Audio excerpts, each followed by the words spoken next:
Liverpool Football Club has had many memorable kits down the years. A lot of the kits are popular because of the special moments the team has had in them, while others are just as iconic because of the design and how well they look. Whether it's a fantastic home kit or an eye-catching away kit, those moments and designs are taken to our hearts, and when we look back and wear them again, those memories come flooding back. In 1996, Liverpool and Reebok released a very unique coloured away kit that set a trend that football shirts could be fashionable, and it revolutionised how future kits are designed and thought of. So why not take a trip back in time with me now as we look at the story of Ecru? We'll look at the influences behind the kit, and you never know, someone might make it again in the future.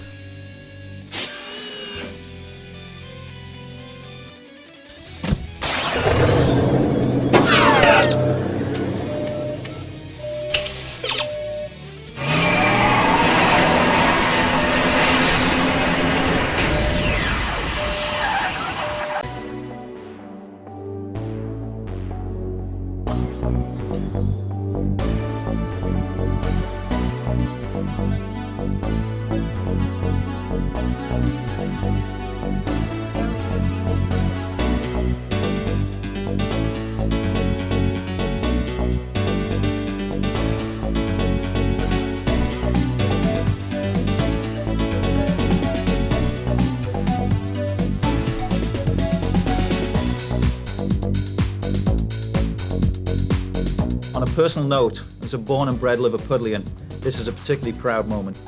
The Ecru, which is French for unfinished, unbleached linen. On the away uniform, you could say we've been a little more radical, and that would be nice. But at the time, it was quite extraordinarily unique. It was a different colour, and it's a number of different buyers would look at us as if we were crazy. It was definitely an exciting time. It was just because it was fresh and new. You know, nobody had experienced it before. Nobody had seen this type of colour. At that time, no one was sort of looking to be that radical with a colour. For a long while, I don't even know what's going to surpass this. That was the proudest moment I'd had in my career. And I got a phone call from Reebok.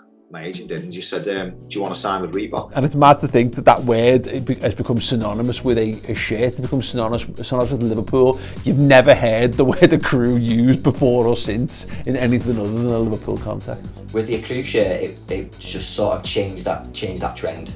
And it didn't just change it for Liverpool, it changed it for every other club.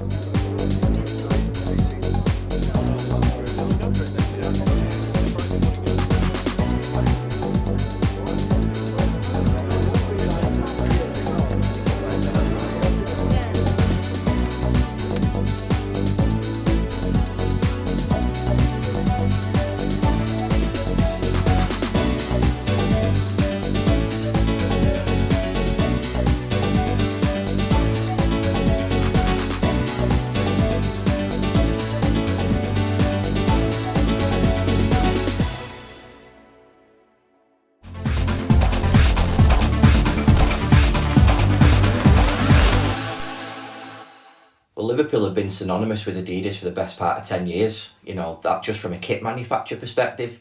But obviously the relationship with Adidas and the City of Liverpool went back a lot longer than that from a Traps perspective, from a Trackie perspective.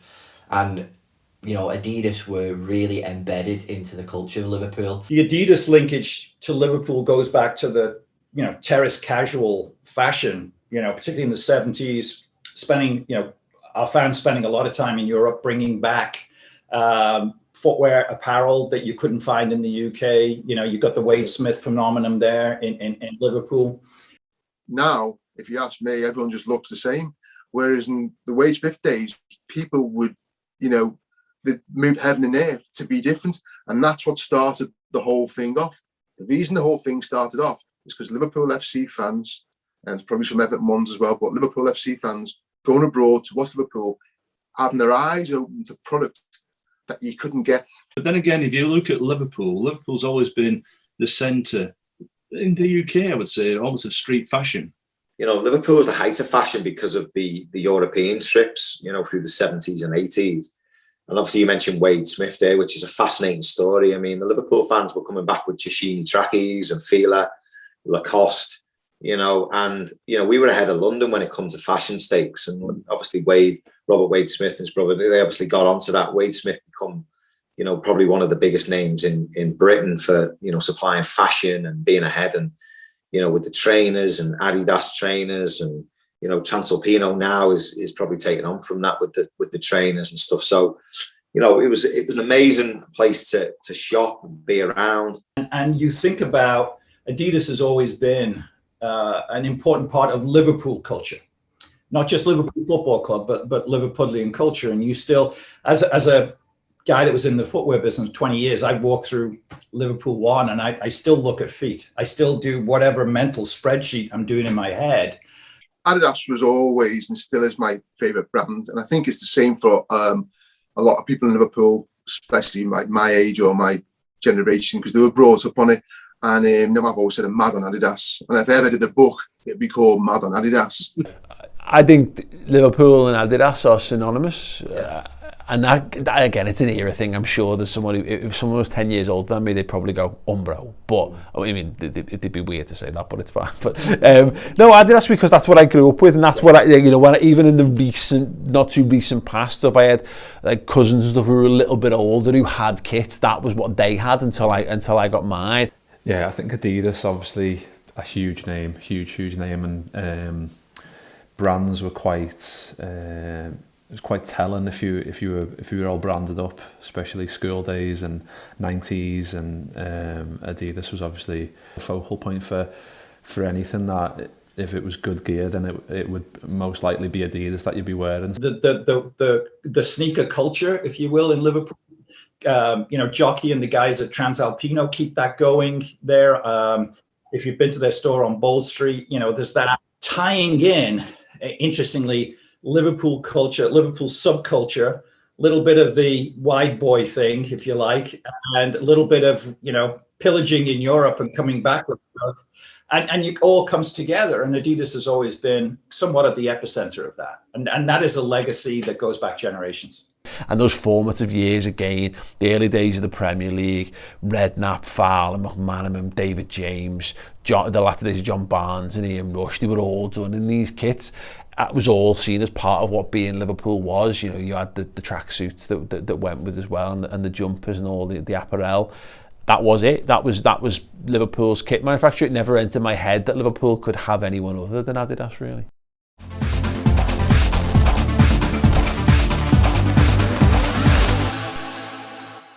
We were rolling towards, we'd done the 94 World Cup in the US. We were rolling towards a 4-year strategy to be a powerful player in 98 in France in the World Cup. And of course, I felt we needed a major club.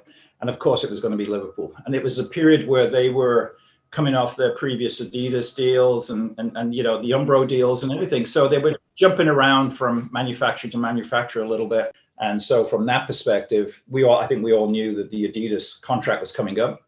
Adidas was stretched thin, they crossed the world, and we went in aggressively.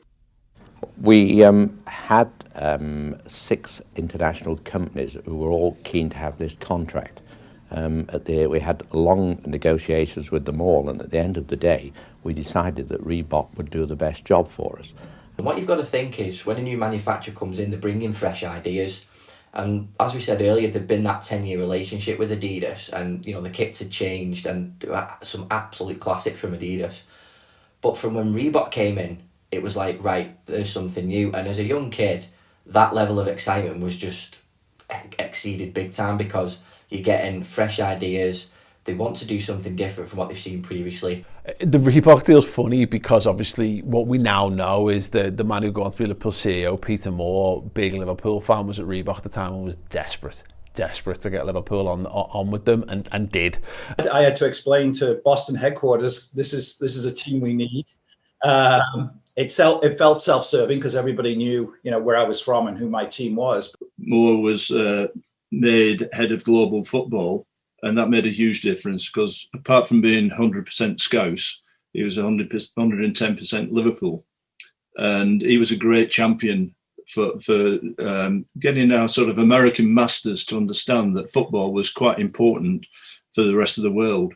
And so you know, we got the deal done. One of the proudest moments of my life, or I thought it would be. You know, it's a very proud moment for all of us back in the US to be able to publicly announce our partnership with what has been and continues to be, without doubt, one of the finest clubs in world football today. On a personal note, as a born and bred Liverpudlian, this is a particularly proud moment, but more importantly, I know this is the biggest, most prestigious coup for Reebok's global football division to date. And, you know, the fact that we were able to get the Liverpool contract was quite a major move. And I think it was a big, I suppose, to some extent, a gamble for Liverpool, because we weren't established in the football market. But they were willing to take it on. We were willing to take it on, and we took it extremely seriously in terms of how we dealt with them, the people who worked with them. And over the years, we developed a tremendous relationship with Peter Robinson. There was a pressure, but obviously we took on the challenge, you know, and we wanted to show that we could give Liverpool, you know, exciting kits. But not just the kits, because obviously the other parts of the contract were all the leisure wear, you know, the track suits and the training gear, etc., etc. So there were always the things that were back in our mind as well.